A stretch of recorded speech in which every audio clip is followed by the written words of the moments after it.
All right. Welcome to Exposing Sierra Leone. This is a special episode of Exposing Sierra Leone. Today, I am going to play the live stream that we did just a few days ago with Admire and Masah. So this is not the normal live stream, but we wanted to get this up for you guys because everyone got a chance to see this on Instagram, but you guys didn't get a chance to see this here on YouTube and on the other platforms. So I'm going to put this up. I'll play it for you guys. If anybody joins during the live stream, wants to ask any questions, I'll be in the comments to watch along with you and answer any questions. But I wanted to share this with you guys. And so without further ado, let's get right into it.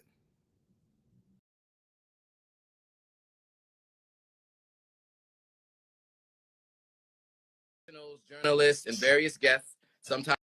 So first of all, welcome everybody to Exposing Sierra Leone. It's your weekly dive into the issues, news, and people shaping Sierra Leone and the diaspora. Each week, you can join us as we engage with professionals, journalists, and various guests, sometimes just the two of us, to explore ways to propel our country forward, from in-depth discussions to enlightening interviews. We're here to uncover the stories that matter most. So make sure you tune in every week, or we'll let you know if we have to skip a week or so. For these conversations that are meant to save and have a positive impact on Sierra Leone's future. With that, we could do quick intros. I'll turn it over to you since I started. I'll turn it over to you, Admire, to do your intro, and then I'll intro myself. No worries. All right. Thank you guys for tuning in, and welcome to those of you that are new.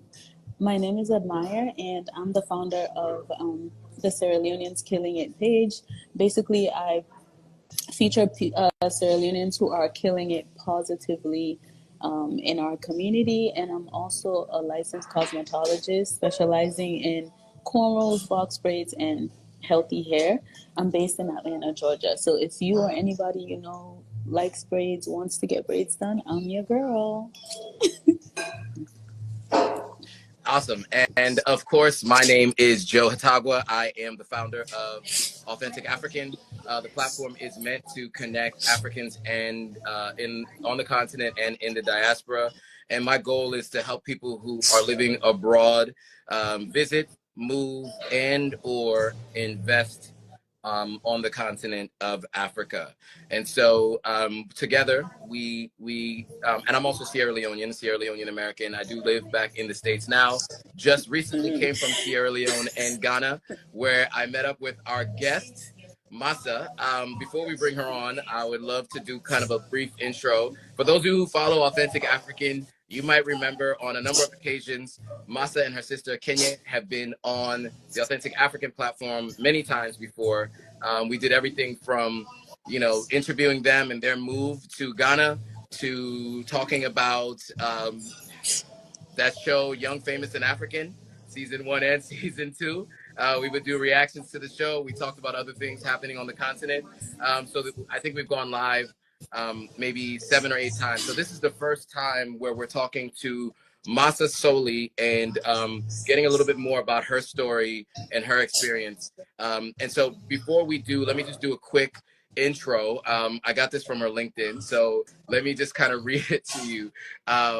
There's a couple of elements to this, but I think it's really important to kind of give this background. So she's an experienced family law litigator with specializations in divorce, custody, and child support, domestic violence, and family-based immigration.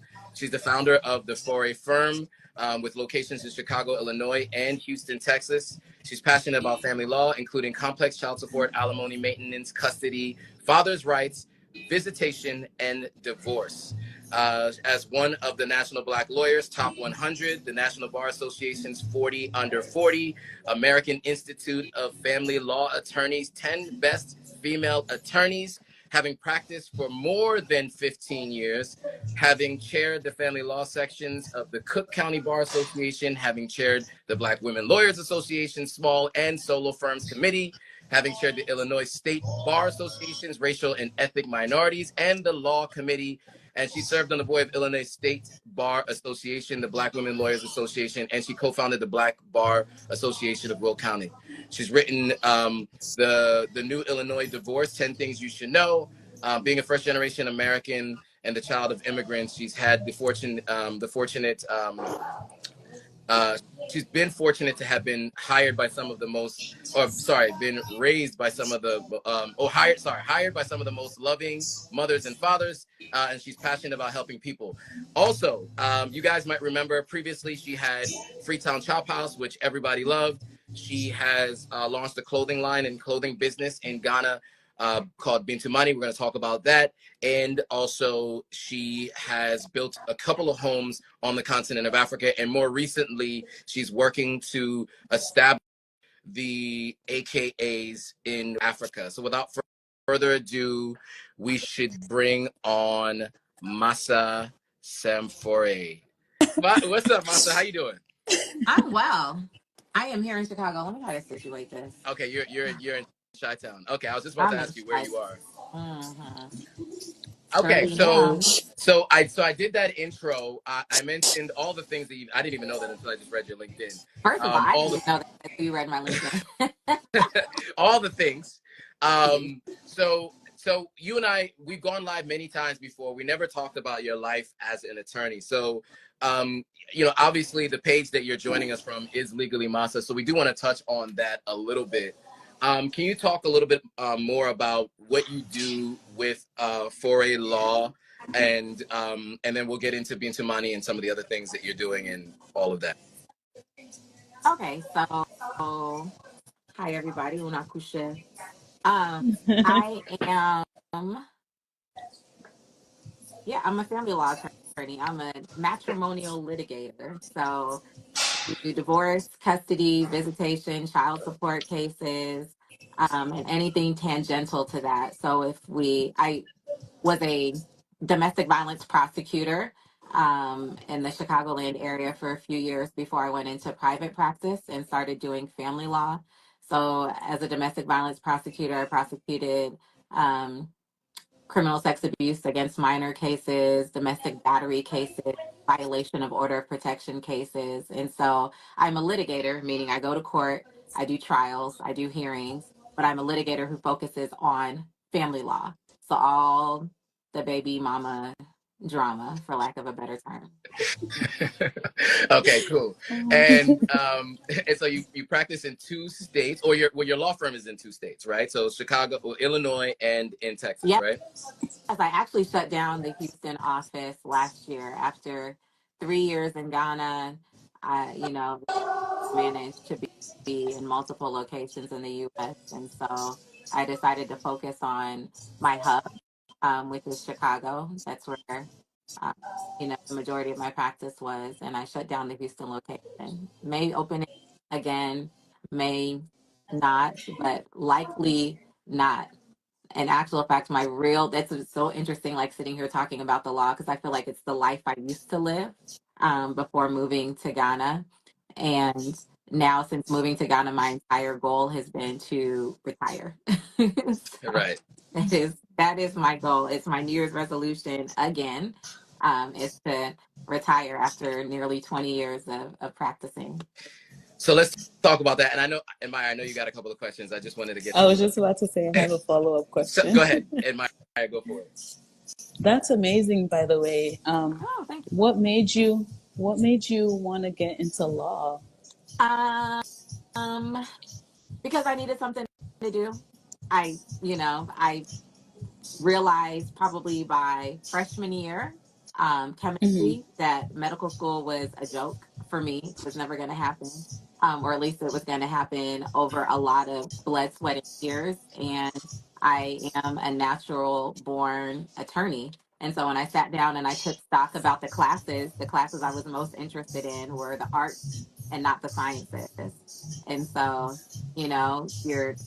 I finished college early, so I was young in college, probably, but I was 20 when I graduated with my bachelor's degree and 23 when I graduated from law school. So at probably 19, when it was time to start wrapping up undergrad and figuring out what my next move was, want to go out into like the big bad world and be a real adult. So the next step is grad school. So I Yeah. knew that it wasn't going to be medical school, or at least I was going to really struggle in medical school. And so I was like, oh, what are the other things that Africans like? African parents, they really like and respect attorneys. So I was like, oh, let me become an attorney. And that was it. I put that much thought into it. Like, so not medical school, okay, law. Wow, that's amazing. I'm gonna turn it over to you so you can ask your Yeah. next question. Yeah, so I mean, I think that's really interesting because I actually was a biology major freshman year, and I knew it Weren't wasn't we? going to be biology. When we all right, salon, it's just salon, my salon parents. I was Dr. Hatagua until I was Man, 19 when I decided to change majors. man, So they were speaking it into existence, really trying very hard to speak it really into existence. hard. I mean, they really wanted. I don't know. I don't even think that my parents really wanted it that bad. I wanted it for myself because those were the only careers I knew. And truly, it was like my mom was a nurse. Yep. And my parents can be more stereotypical. My mom was a nurse. My dad was an engineer. And so I was like, okay, nursing, law, engineering, medical school. And so when you X out all the things that involve science and math, that leaves law school. And it's literally, I want to say it was, I had about 35 days between the date that I was just like, hmm, law school, and the day that I had to take the LSAT, which is the law school admissions test. Yep. So I had exactly like 35 days and maybe even 30. Like I had to go find an LSAT book. That's back when we had books. And like I would just sit in my room and just for 30 days, like try to not fail the LSAT. If failing is a thing, like just try to get a score high enough to actually get into a decent law school. So that's just how much thought I put into it. But, God orders your steps. God opens doors and he shuts the doors that you aren't supposed to walk through when you have favor. And I do believe I have favor over my life. And so, in actual fact, personality, my proclivities, my interests, all of them make me perfectly suited to be a attorney that I am today. Yeah, For a knowing little while longer. you, I would say yes, yes, yes, and yes. Agreed. So skipping forward to the move, right? So obviously you spent majority of your life in the United States. I do know that you were living in Sierra Leone pre-Civil War, right? At And you Civil did, War, actually, during the and Civil War, during the under Civil War, you moved to the States. What made you decide to move back to the continent of Africa? What was that? 5 years ago? How long ago was it now? 4 years.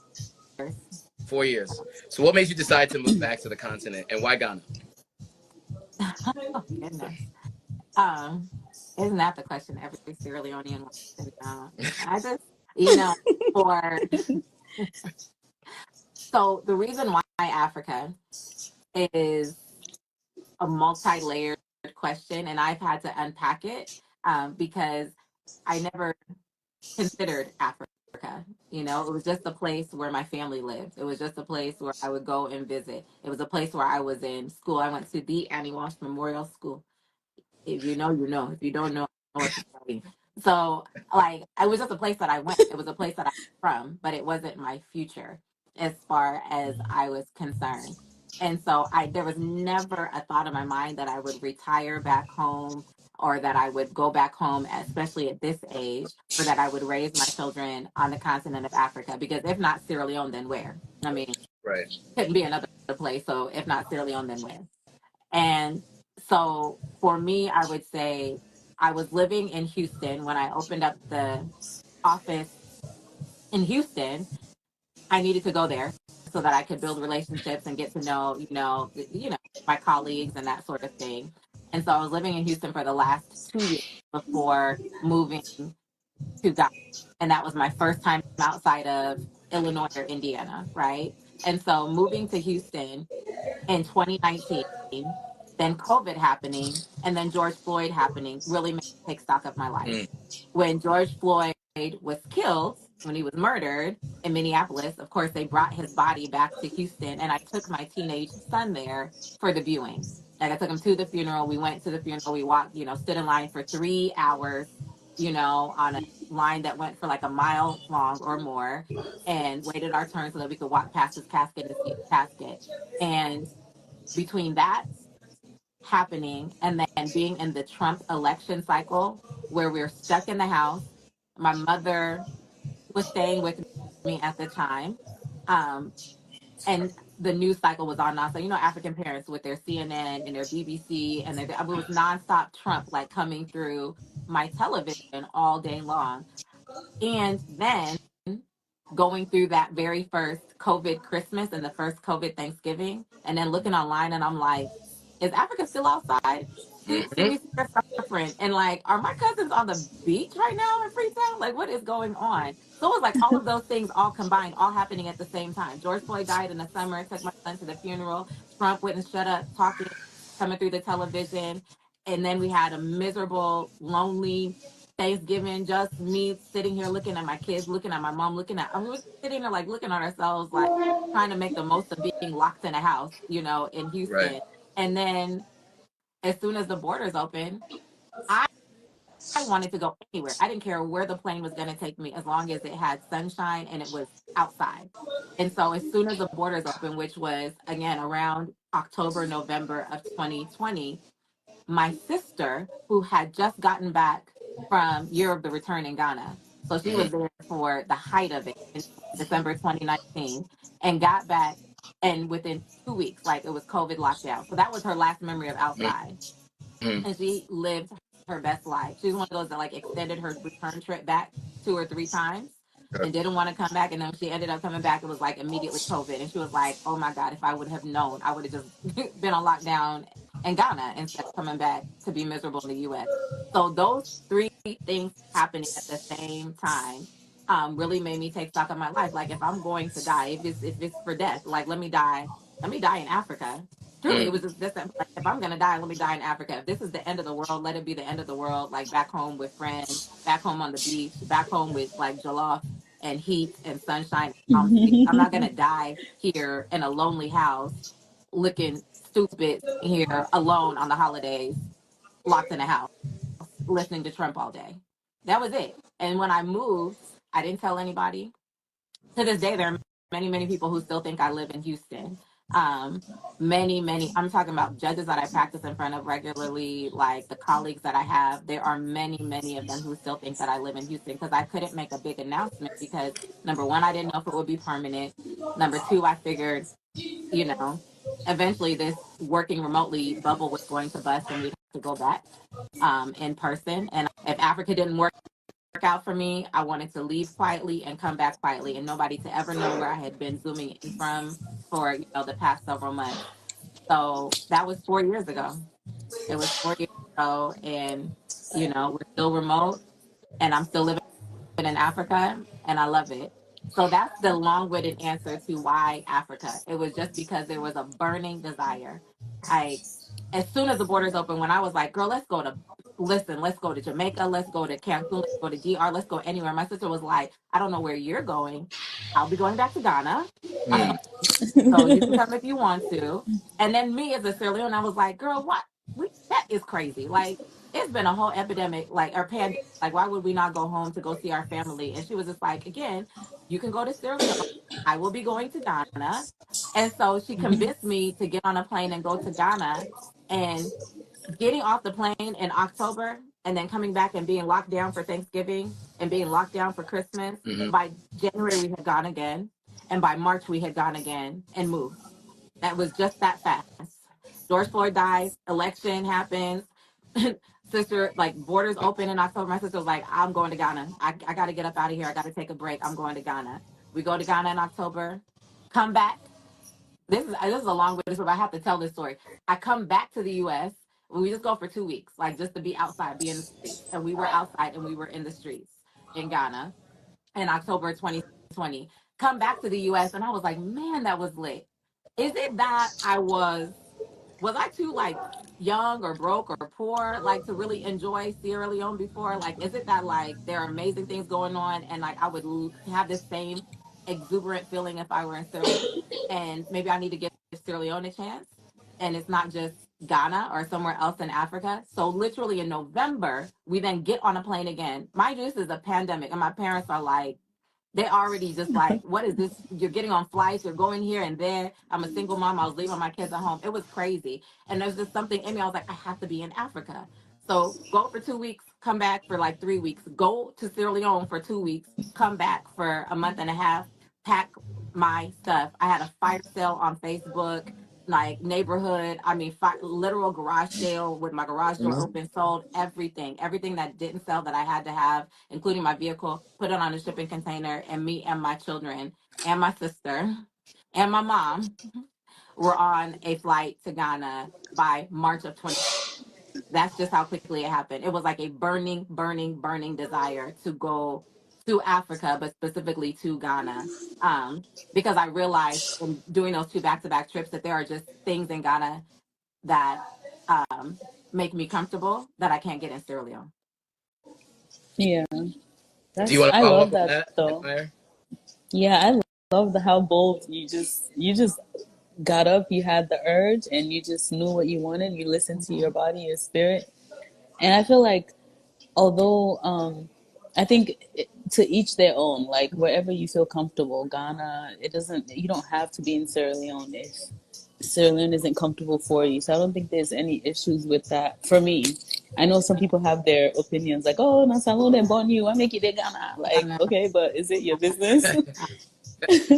No, I mean, like, So I just feel honestly, like, like, for telling on the honest truth, it was just like, not to say stuff I want come. It was like when I say a burning desire, I could not relax. It's not like my body been a bit, like something be for me, like, I have to go, I have to go. I couldn't sell that stuff fast enough. Couldn't buy plane tickets fast enough.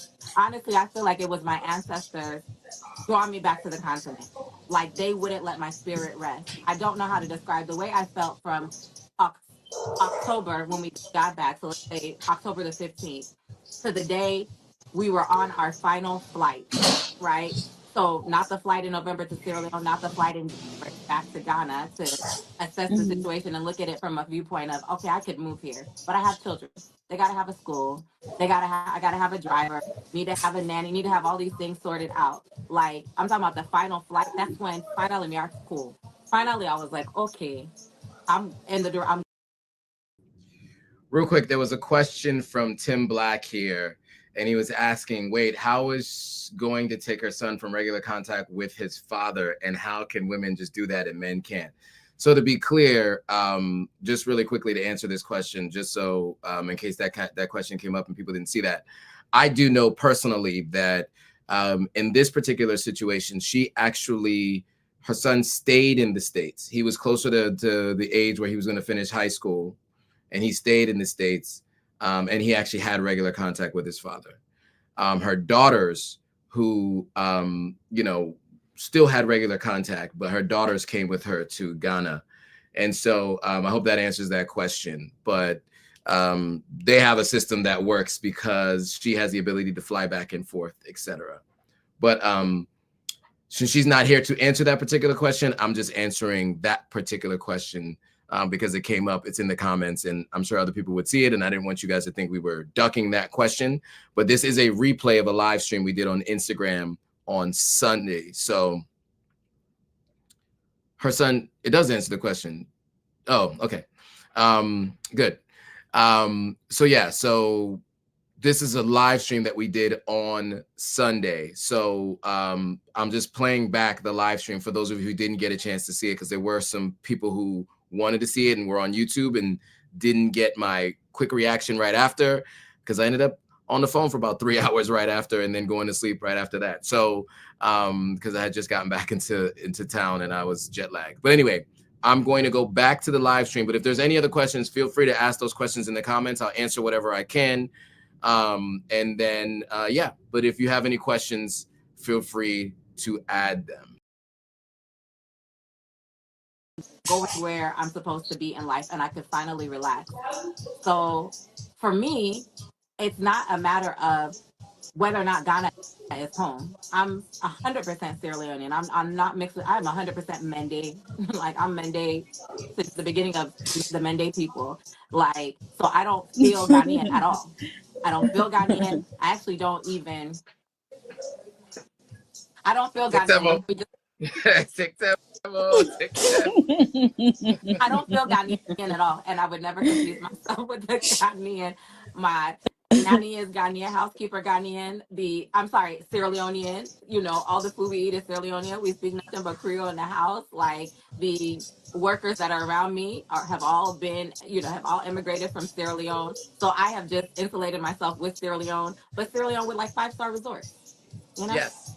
So can we talk about that? So you mentioned it briefly. One, your nanny Sierra Leone. Shout out to Mariama. But you're also your contractor. You brought your contractor from Sierra Leone to Ghana. So can we talk about that? So you built 2 houses. You built in Sierra Leone and you built in Ghana. How'd you find your contractor? And talk to us about how you were able to bring a contractor and why you chose to bring a contractor from Sierra Leone to Ghana to build your house. Give me a moment. Let me think of a way to say this. Okay. She's funny. So, so okay, ma talk about Creole. Me and Ghanaian are no good at. Me and Ghanaian are no good at. Like, we're not the same. Mm-hmm. Not like us. We're not like them. We're very different people. And I am very comfortable with Sierra Leoneans who understand the assignment and do what they're paid to do, right? Sure. Like, and if Mm-hmm. I'm going to spend that kind of, I mean, it's a massive amount of money, right? Like for the house in Ghana in Right. particular, the one in Bo, Right. it's still, that was money. It was real cash money, but like the one in Ghana in particular, I'm like, nah, if I'm going to spend that kind of money, I'm going to spend it with the Sierra Leonean. In actuality, we're only a 2-hour, 20-minute flight from Freetown. So what is it to fly in?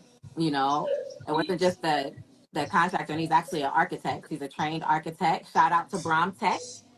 You look him up, Brom Tech, Ibrahim Harding, of Brom Tech. So young, dynamic Sierra Leonean architect. And my sister found him on Instagram. Sister found him on Instagram.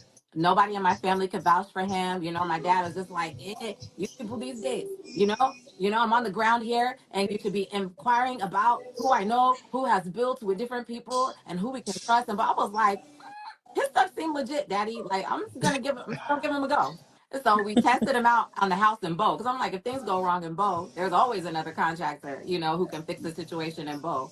And when I say they built that house from the ground up, 3-bedroom, 2 bath on like 2 town lots, which is a portion of the land that my parents held in the center of Bo, they built that in 60 days flat. 60 days from the day it was Oh wow. dust to handing over the keys.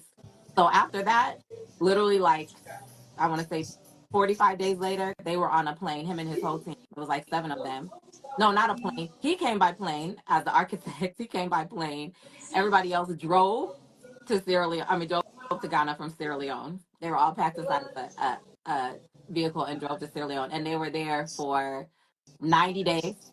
They built the house in like 60 days. And the last month was me jerking them around, making up stuff. I wanted a swimming pool. I wanted a tennis court. I was just adding on stuff before they left. So I found this man on Instagram and he's amazing. And anybody who wants to build, like, truly cannot recommend him highly enough. I love that. Wow. That's amazing. Agreed. I Somebody mean, said I love my architect, amazing group. I don't know if the architect he's talking about is Bromtech, but yeah, yeah. yeah. I just sent his IG in the chat. So I, of course, am. It was so that obviously that's a glowing endorsement. I also stay. So I was there when he arrived, and his people were there Oh yeah. working at that point. I remember going up to the place, and you were showing me like this is the house where it's going to be when you were living in that other place. And then of course I've stayed now at that place twice. So I actually hired Ibrahim and Bramtech to build for me. But you do got to have the cash. The timeline that Masah just expressed is because he had the cash available. You can get anything built in that time frame if you have the cash. If you don't have the cash, it will take as long as it takes everybody else. Yeah. Just to be clear. Yeah. Right. So okay, so I asked actually I asked the last question. So Admire, do you have a question you want to ask? So I love that you. I just wanted to point this out. I love that you literally would rather pay good Sierra Leoneans who do their job and like get their money's worth, who give you your money's worth. I love that. That's really like amazing. That just goes to show that although even if we have bad experiences with our people,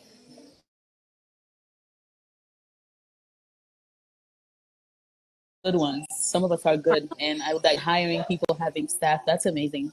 Let me see. What's my next question? What advice would you give um, someone who is interested in studying? Oh, we're losing you, Admire. Oh, Network. can you guys? Can you? Sorry, did you guys? Can you hear me now? It's Yeah. sound like you get Salon Yeah, Network. talk on No, it's Bausaide na not. Tongide. Not. No, She's I'm in at she's in ATL, Starbucks. Georgia. She's at a What is I'm Starbucks at in going on? Atlanta. Starbucks. Starbucks in Yeah, Atlanta. Okay, we're back now. We're back. can you Sorry, hear ask me Well, now? ask it's the a question. little bit of snow they got. It's a little bit of snow they got. They don't Snow know is how to fix messing up Yeah, it. the internet. literally. Go ahead. We can hear you now, though. While we got you, Admire, we can hear Okay. you now. Okay, so my question was, what advice could you give anyone who's interested in law, studying law? Let me tell you what. As I'm sitting here, I shouldn't say I'm barely a lawyer. I'm an extremely busy lawyer, and I'm grateful for a successful practice. When I say I got one foot out the door, you should have asked me when I was enthusiastic about it like 10 years ago. My anybody who wants to practice law, my advice to you is do IT. Do IT. There are so many easier ways to make a living. And so like I law love is the a it's a honesty though. vicious mistress. That's what they call it. The law is a vicious, vicious mistress. It will take all of your time, all of your efforts, all of your energy. Um, and there was a time, like I said, when I really, really loved it, which was very good for business. But I'm at the point right now where I'm just like, man, listen, I'm tired. I'm tired. And it's probably the kind of law that I practice. It's notorious for, high burnout and, a high turnover. Um, but yeah, if you want to be a lawyer, go to law school. If you want to be happy, go into IT. They look like they live in their best lives. They look happy, lit, highly paid, couple certifications, get you a little bachelor's degree, couple certs. Oh my gosh. That's hilarious. So, I love how moral of the honest you story are is though. you're a recovering lawyer. So now you mentioned you're looking to well, listen, it is a career that you're able to retire. I'm not going to say your age. I know what it is. You're going to retire well before retirement age. Obviously, you have a goal to retire this year, and I would imagine part of that goal is generating income from other endeavors. So I'd love to kind of pivot and talk about um, doing business on the continent. So I do want to start with Freetown Chop House just really quickly to kind of close the chapter on that, since that's something you and And I had talked about on live streams many times before, and then talk about Bintumani. Can you talk a little bit about what that was like, starting Freetown Chop House, how that all went, and then how did you pivot to Bintumani, the clothing line? so I started Freetown Chop House with my sister, Kenye, who, is also my best friend and who moved to Ghana with me. Um, we closed the restaurant down officially about 6 months ago. And it was a really difficult decision to make, but it was the right decision um, for two reasons. Number one, it's difficult to juxtapose a business where I'm earning money in a currency that's not comparable to the dollar when I Mm-hmm. have a viable business where I'm earning a lot of dollars. Right. So to take time and energy away from my day job when my side job, what I might earn in a whole month is what I can earn in an hour. Right. Like given the hourly rates of, attorneys in Chicago, I mean, it was very difficult to focus the amount of attention and, energy that was needed to really build Free Top House up. That was number one. Like I, I the lesson is I can't get paid in CDs. Right. There's no amount of CDs that would be sufficient for me to get paid in CDs. That's number one. The second thing is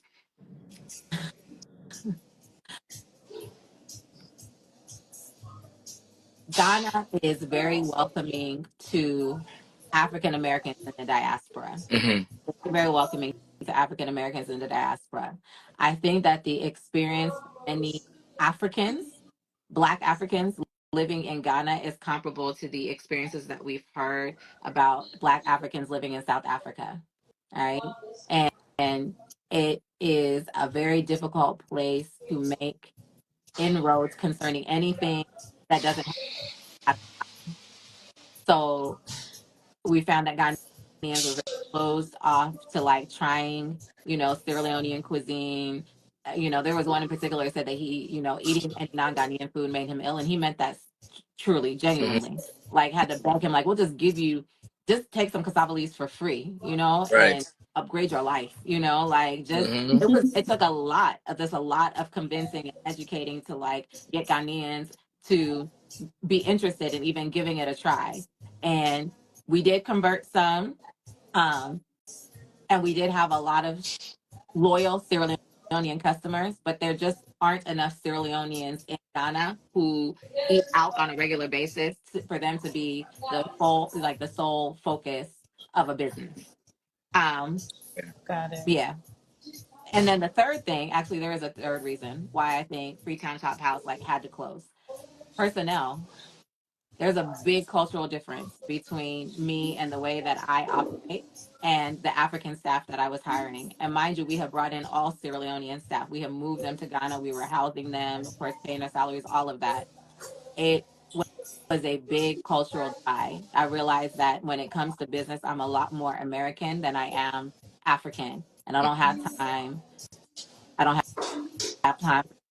I just don't have the energy or the patience where I don't want uncle has died again. That your same uncle in that same village that you were just at last week has died again. Like you have malaria again. Like you your own lights. Like you never have electricity, and that prevents you from getting in a vehicle to come to work on time. Like the flooding, you guys have rainy season for as long as we've had rainy season. So since the beginning of the earth, Ghana has had a rainy season. So you mean to tell me the rains have stopped you from coming to work again? Like I just when a grown man told me, grown man, he was not just a waiter, he was our head waiter, right? He was like I think it was like the manager of the waiters. When he told me that he couldn't come to work because his tummy hurt, and he used the word tummy, I was like, His tummy hurt. his tummy hurt. I said, okay, you know what? And scene. It's time for me to exit anything that requires me to work directly with people on that level, especially for something that I'm earning like, you know, CDs for.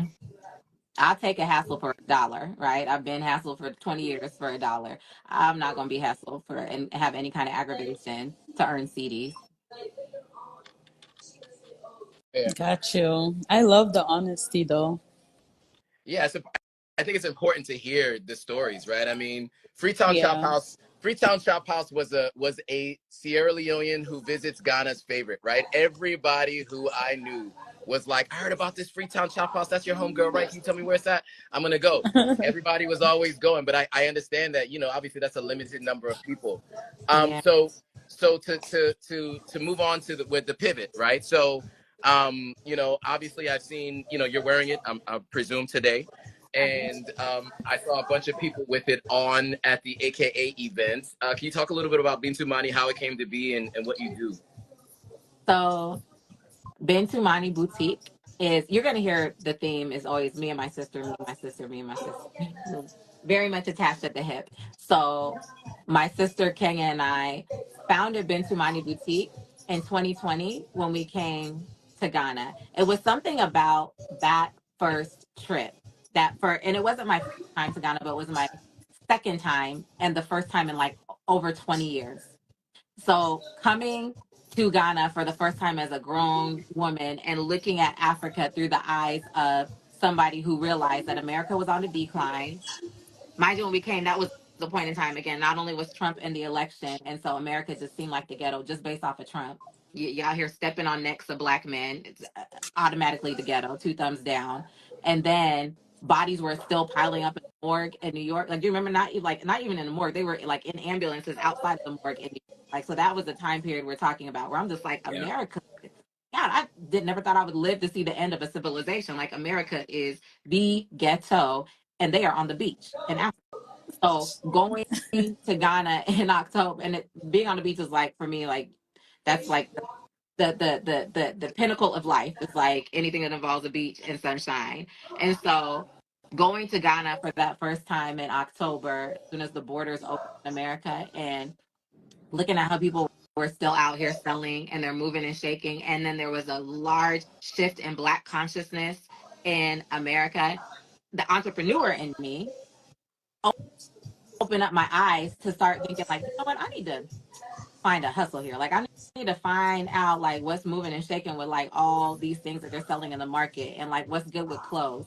Because if I have one more friend who slides in my DMs because they see I'm on a plane and be like, can I bring you back? Can you bring me back? Can you make me this? Can you do this? I was Right. like, I really need to like figure out how to do this as a business. And so me and my sister, when we were in Sierra Leone or when we were in Ghana, we connected with somebody who we actually don't even work with anymore, but we connected with somebody who did bags and shoes and jewelry and that kind of thing. Then when we went to Sierra Leone, we reconnected with our standard tailor, who was there, and then it just clicked on that November trip to Sierra Leone. Like, you know what? Black people really like African clothes now. And they would really Mm-hmm. like them if we made African clothes our way. What if we just started making African clothes our way? Right? No, not just our mother's clothes, but like stuff that we would rock with Tim's or with jeans or, you know, as a swimsuit cover up or what have you. So that planted a seed in my mind. And all these are little kernels that were just disjointed in my mind. Like, I'm fly. People like fly stuff. People always asking me to bring stuff back for them for free. Like, why don't I turn this into a business? They were all just little kernels, and it all congealed to the forming of Bintumani Boutique in fall of 2020. So fast forward to the spring of the following year, I was tired of working again, working with Ghanaian tailors and what ended up being a lot of Ghanaian excuses. Um, Mm-hmm. because I'm like, if I'm going to take excuses, it's not going to be from you, not when I am paying you. Because now you're playing in my face because I don't know what things cost in the market and because we don't have a relationship and you don't feel like I can check you, like you feel like you can tell me anything. So we decided to bring in the first two Sierra Leonean tailors. So again, this theme of like importing Sierra Leoneans. And so those first two tailors have been there since March of 2021, which basically marked our 1 year anniversary in Ghana. And now, as of this January, by January the 27th, the head tailor will be going back to Sierra Leone and hopefully recruiting 2 to 3 more tailors to join us in Ghana by February of this year. So we are growing by leaps and bounds. We were hanging on by a thread trying to get all of our orders fulfilled this December. I mean, we were almost beyond capacity. And so it's um, thrilling and exciting.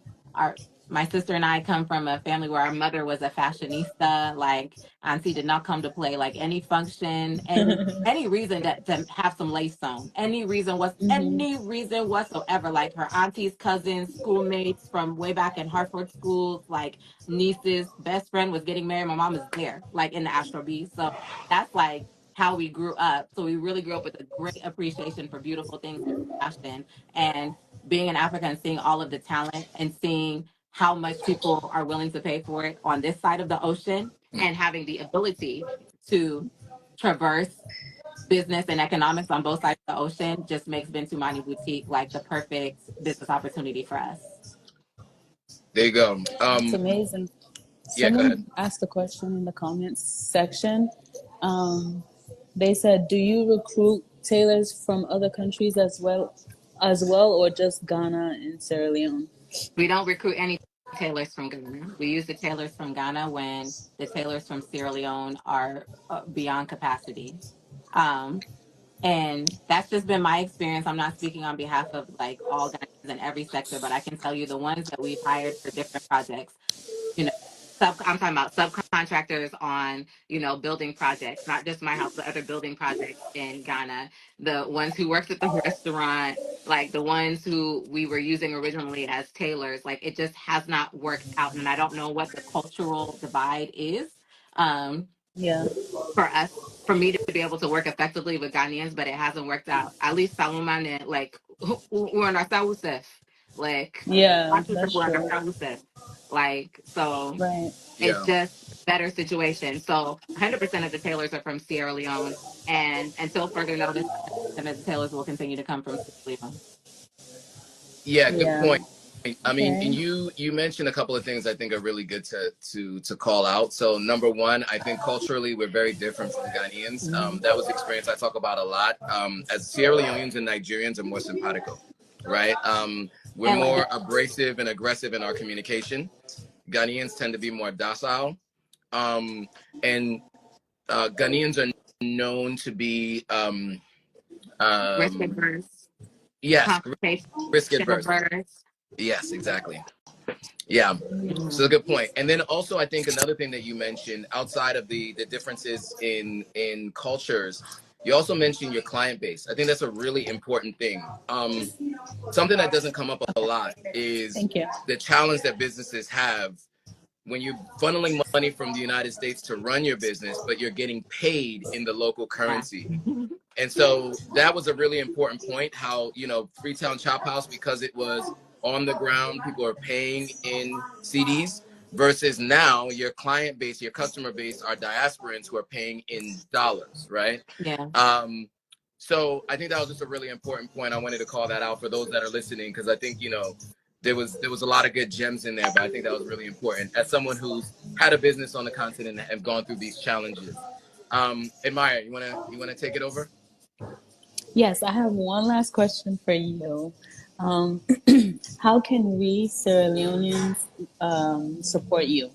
Oh, thank you. That is a lovely question. So I would say, keep us in mind for any clothing needs.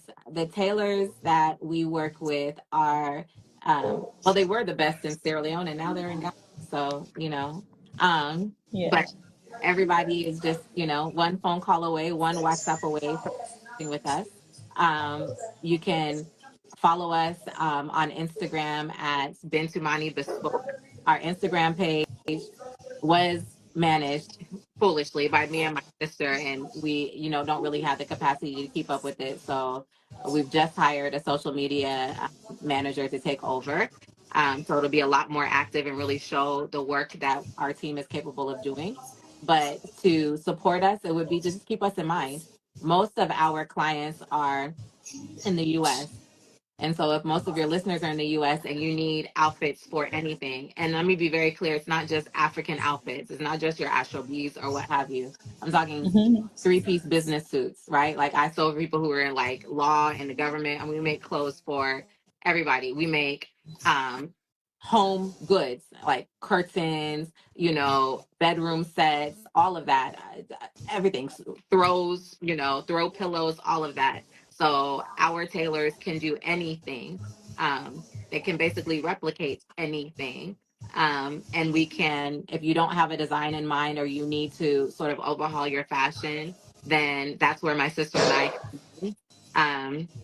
I don't know what I look like right now, probably crazy because I have a trial tomorrow. So, you know, this time kind of snuck up on me and I just threw on whatever my hands could touch. And I'm looking a little crazy today as I'm looking at myself like in my video. But in actual fact, my Yeah, yeah. sister and I think have a very keen sense of style.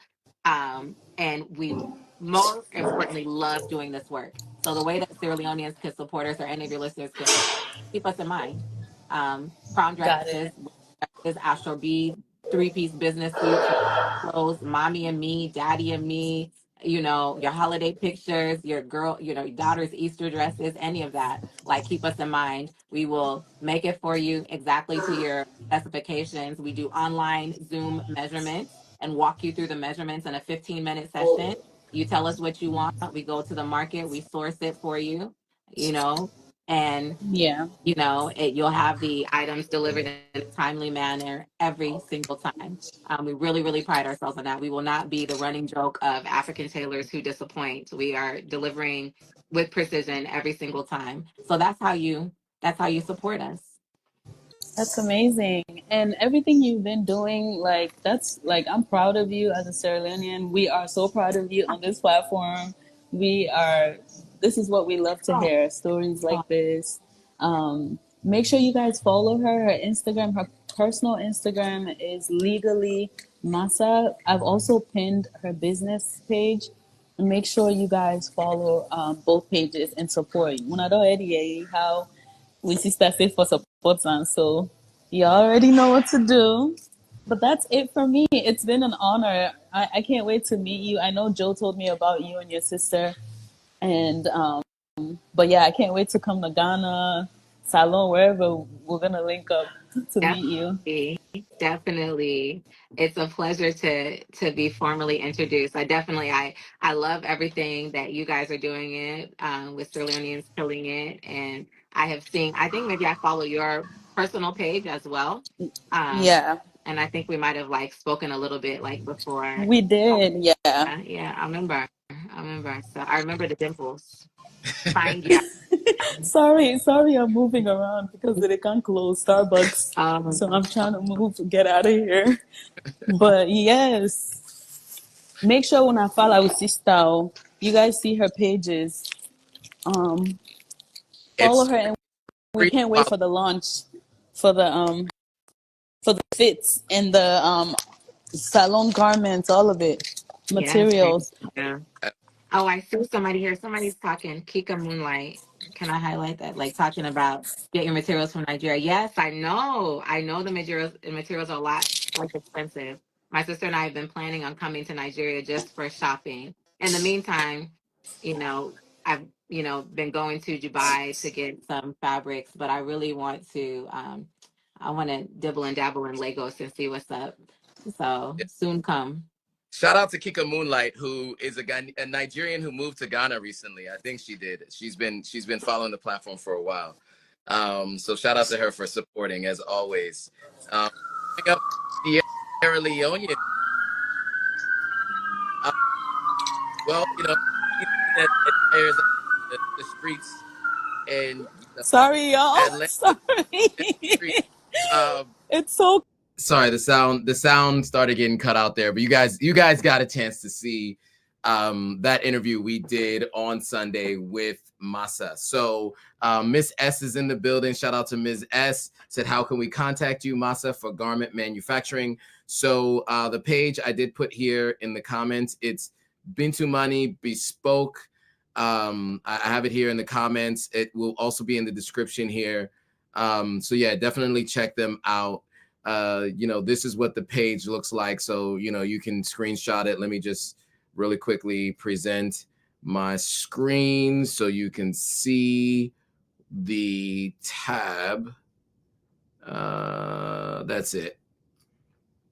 There we go. So there is the Instagram page. That is Bintumani Bespoke. So you can see the styles here, what it looks like, all the different styles. This is Masah here. So for people of all ages, there are many styles for many different people. These are her daughters here. Shout out to Bailey Brown. Some other folks that I actually kind of met just recently. These are all the AKAs. I think that's why the colors are such. So this is all the clothes, right? Adults, children, people of all persuasions. So this is what the brand looks like, and this is the page here. Again, it's BintumaniBespoke, and I should be following it. I can't believe it didn't say I was following it. Sorry, following it now. Sometimes I unfollow people on my page does that, so I'm gonna chalk it up to that because it should have been followed. But anyway, so that's the page. Now there was another comment that came up. Zongo Native says, you're confusing respectfulness and politeness of Ghanaians to be docility. I'm sure you guys have never communicated with Ghanaians in their local languages to understand their mindset. Okay, so maybe I used the word incorrectly, but I will say this.